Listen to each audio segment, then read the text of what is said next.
ಈದ್ ಮಿಲಾದ್ ಆಚರಣೆ, ಡಿಜೆ ಬೇಡ ಎಂದ ಮುಸ್ಲಿಂ ಮುಖಂಡರು. ಹುಬ್ಬಳ್ಳಿಯಲ್ಲಿ ಪ್ರವಾದಿ ಪೈಗಂಬರ್ರ ಜನ್ಮದಿನದ ಅಂಗವಾಗಿ ನಡೆಯಲಿರುವ ಈದ್ ಮಿಲಾದ್ ಧಾರ್ಮಿಕ ಆಚರಣೆಯನ್ನ ಶಾಂತಿಯುತವಾಗಿ ನಡೆಸಲು ಮುಸ್ಲಿಂ ಮುಖಂಡರು ಮುಂದಾಗಿದ್ದಾರೆ. ಈ ಹಿನ್ನೆಲೆಯಲ್ಲಿ 100ಕ್ಕೂ ಹೆಚ್ಚು ಮಂದಿ ಕಮಿಷನರ್ ಕಚೇರಿಗೆ ಆಗಮಿಸಿ ಈದ್ ಮಿಲಾದ್ ಆಚರಣೆಯನ್ನ ಯಾವುದೇ ಗದ್ದಲವಿಲ್ಲದೆ ಶಾಂತಿಯುತವಾಗಿ ನಡೆಸುವುದಾಗಿ ತಿಳಿಸಿದ್ದಾರೆ. ಅಲ್ಲದೆ ಮೆರವಣಿಗೆಯಲ್ಲಿ ಡಿಜೆಯನ್ನ ಹಚ್ಚೋದಿಲ್ಲ ಅಂತ ಈಗ ಮುಖಂಡರು ಮನವಿ ಮಾಡಿದ್ದಾರೆ. ಅದರಂತೆ ಡಿಜೆ ಬಳಕೆ ಅನುಮತಿ ನೀಡಿಲ್ಲ ಎಂದು ಅಧಿಕಾರಿಗಳು ತಿಳಿಸಿದ್ದಾರೆ. ಈದ್ ಮಿಲಾದ್ ಸಂದರ್ಭದಲ್ಲಿ ಶಾಂತಿ, ಸೌಹಾರ್ದತೆ ಮತ್ತು ಕಾನೂನು ಸುವ್ಯವಸ್ಥೆಗೆ ಆದ್ಯತೆ ನೀಡಲಾಗುವುದು. ಯಾವುದೇ ರೀತಿಯ ಗದ್ದಲ ಅಥವಾ ಸಾರ್ವಜನಿಕರಿಗೆ ತೊಂದರೆಯಾಗದಂತೆ ಆಚರಣೆ ನಡೆಸಲು ಸೂಚಿಸಲಾಗಿದೆ.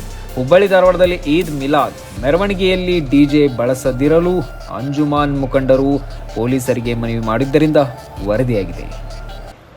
ಮತ್ತು ಸುಮಾರು 100ಕ್ಕೂ ಹೆಚ್ಚು ಜನ ನಮ್ಮ ಕಚೇರಿಗೆ ಬಂದುಬಿಟ್ಟು ಇದು ಪ್ರವಾದಿ ಪೈಗಂಬರ್ ಅವರ ಹುಟ್ಟುಹಬ್ಬ ಇದೆ, ಹಂಗಾಗಿ ಧಾರ್ಮಿಕ ಆಚರಣೆ ಇದು ಮತ್ತು ಅತ್ಯಂತ ಶಾಂತಿಯುತವಾಗಿ ನಾವು ಯಾವುದೇ ಗದ್ದಲ ಇಲ್ಲದಲೇ ಧಾರ್ಮಿಕ ರೀತಿಯಲ್ಲೇ ಮಾಡ್ತೀವಿ.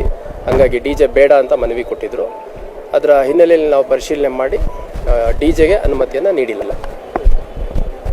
ಮತ್ತು ನಿನ್ನೆ ಮಾನ್ಯ ಜಿಲ್ಲಾಧಿಕಾರಿಗಳು ಹೇಳಿರೋ ಹೇಳಿಕೆಯ ಒಂದು ತುಣುಕನ್ನು ನೋಡಿದೆ.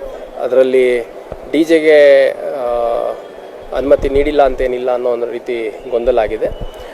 ಅದೇ ರೀತಿ ಇಲ್ಲಿ ಕೆಲವರು 2-3 ಸೋಷಿಯಲ್ ಮೀಡಿಯಾ ಪೋಸ್ಟ್ಗಳಲ್ಲಿ ನಾನು ಡಿಜೆ ಪರ್ಮಿಷನ್ ಕೊಡಿಸಿದ್ದೀನಿ ಅಥವಾ ಡಿಜೆ ಪರ್ಮಿಷನ್ ತೊಗೊಂಡಿದ್ದೀನಿ ಅಂತೆಲ್ಲ ಮಿಸ್ಇನ್ಫಾರ್ಮೇಷನ್ ಸ್ಪ್ರೆಡ್ ಮಾಡಿದ್ದಾರೆ.